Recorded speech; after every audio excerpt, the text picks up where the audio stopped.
Baik, bismillahirrahmanirrahim. Assalamualaikum warahmatullahi wabarakatuh. Kali ini kita akan membahas mengenai lanjutan dari ikatan kimia, yaitu tentang geometri molekul.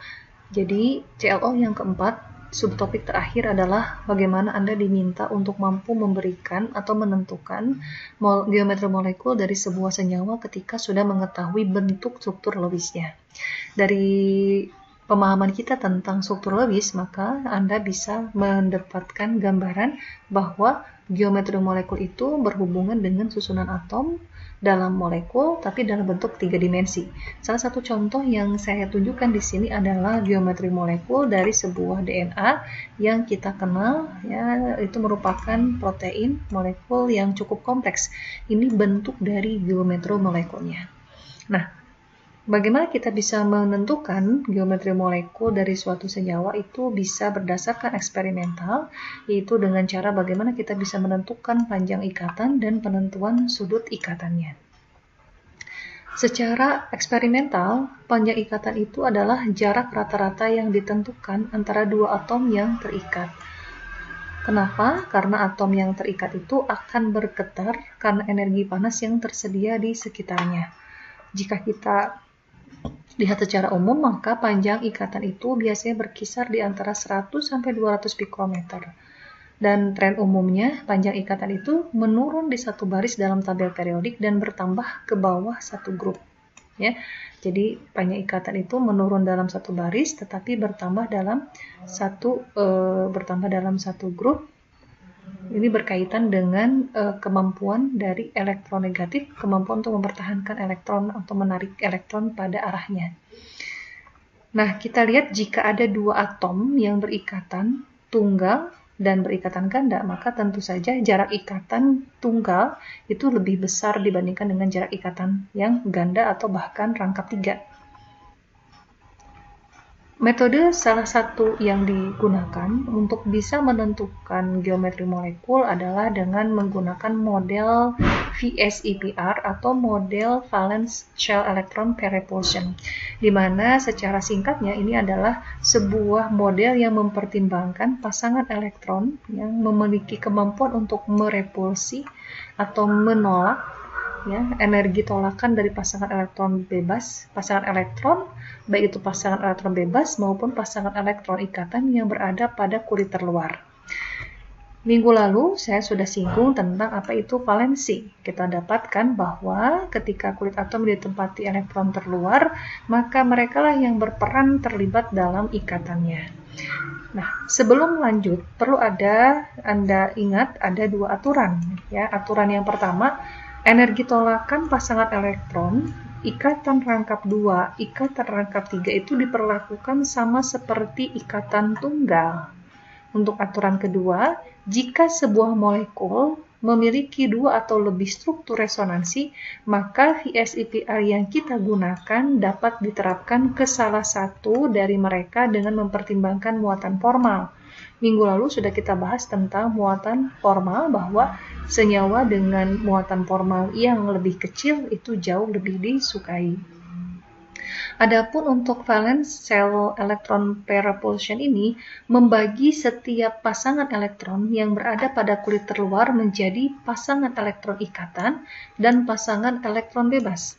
Pasangan elektron ikatan itu adalah singkatannya dalam bahasa Indonesia kita gunakan dengan PEI, sedangkan pasangan elektron bebas adalah PEB. Nah, tidak semua molekul itu memiliki pasangan elektron bebas. Nah, disinilah kita akan mulai untuk memahami geometri molekul dari senyawa-senyawa yang tidak memiliki PEB. Karena kalau Anda sudah memahami geometri molekul dari molekul-molekul tanpa PEB, Anda bisa memberikan sebuah rasionalisasi atau visualisasi harapannya jika ada pasangan elektron bebas pada sebuah molekul. Nah, kita akan mulai dengan membuat perancangan atau pengkelasan yang kita bisa buat untuk rumus umumnya. Ini ditunjukkan dengan jumlah atom yang terikat pada atom pusat. Contoh kelas yang dimulai adalah AB2, di mana A itu adalah atom pusat B atom yang terikat sebanyak 2. Jadi kalau di sini tidak memiliki atom pusat, maka keberadaan dari pasangan elektron ikatan membagi posisi atau letak ya, arrangementnya. Ini di sini adalah arrangementnya menjadi linear. Contohnya di sini adalah beryllium klorida atau BeCl2. Rumus umum dari semua model tanpa keberadaan pasangan elektron bebas bisa kita gunakan dengan ABX, di mana A adalah atom pusat dan B atom yang terikat. Jumlah dari integer ini bisa bervariasi dari 2 sampai 6. Secara umum bisa Anda gunakan kemampuan untuk menghafal ya. Di antaranya kalau misalnya kita dapatkan ternyata di sini 3 elektron yang terikat seperti boron trifluorida. Di sini boron tidak memiliki pasangan elektron bebas, maka geometri molekulnya menjadi trigonal planar. Hal serupa jika kita mendapatkan jumlah atom yang terikat sebanyak 4, 5, atau 6. Perhatikan, ini adalah beryllium klorida, di mana dari rumusnya kita bisa dapatkan beryllium klorida itu adalah BeCl2.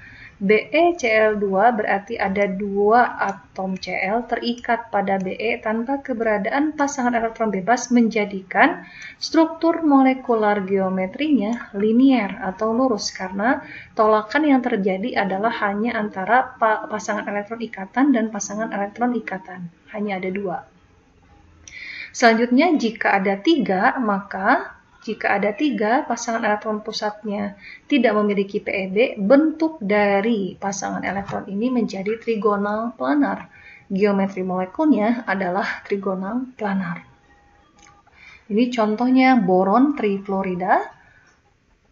Untuk AB4 diantaranya adalah jika ada 1 atom pusat mengikat 4 atom tanpa keberadaan dari PeB, maka bentuknya adalah tetrahedral. Nah, tetrahedral ini bisa Anda lihat sudut yang dibentuk antara pasangan elektron ikatan adalah 109,5 derajat. Bentuk tetrahedral ini salah satu contohnya bisa kita temukan di dalam metana. Metana itu adalah CH4. CH4 kita tahu atom karbonnya memiliki 4 elektron di luar ya, di kulit terluar berikatan dengan 4 elektron dari hidrogen, maka tidak memiliki pasangan elektron bebas. Di sini bentuknya adalah tetrahedral, geometri molekul dari metan. Contoh lain ya, kategorinya adalah ketika satu atom pusat mengikat 5 atom tanpa keberadaan pasangan elektron bebas, menjadikan bentuk geometrinya adalah trigonal bipiramidal. Nah, ini adalah bentuk trigonal bipiramidal. Contohnya adalah fosforus pentaklorida yang sudah kita bahas minggu lalu di dalam ikatan molekul. Kita bisa melihat bahwa fosfor tidak memiliki pasangan elektron bebas sehingga bentuknya menjadi PCl5. Bagaimana jika kemudian AB6 atau dengan kata lain atom pusat mengikat 6 atom tanpa keberadaan PeB, bentuknya adalah oktahedral. Di sini Anda bisa melihat bahwa keberadaan PSIPR, model dari PSIPR dengan geometri molekul mulai dari linear, trigonal, planar, tetrahedral, trigonal, bipiramidal, dan oktahedral merupakan dasar untuk kita menentukan sejauh mana model pada geometri molekul jika ditemukan pasangan elektron bebas. Karena keberadaan pasangan elektron bebas nanti akan memberikan energi tolakan pada bentuk yang kita gunakan sebagai default ya. Jadi boleh kita katakan ini adalah bentuk default dari geometri molekul saat tidak ditemukan pasangan elektron bebas dan menjadi patokan bagaimana jika ditemukan pasangan elektron bebas. Pembahasan ini akan kita lanjutkan pada video yang kedua. Oke, terima kasih. Sampai jumpa lagi.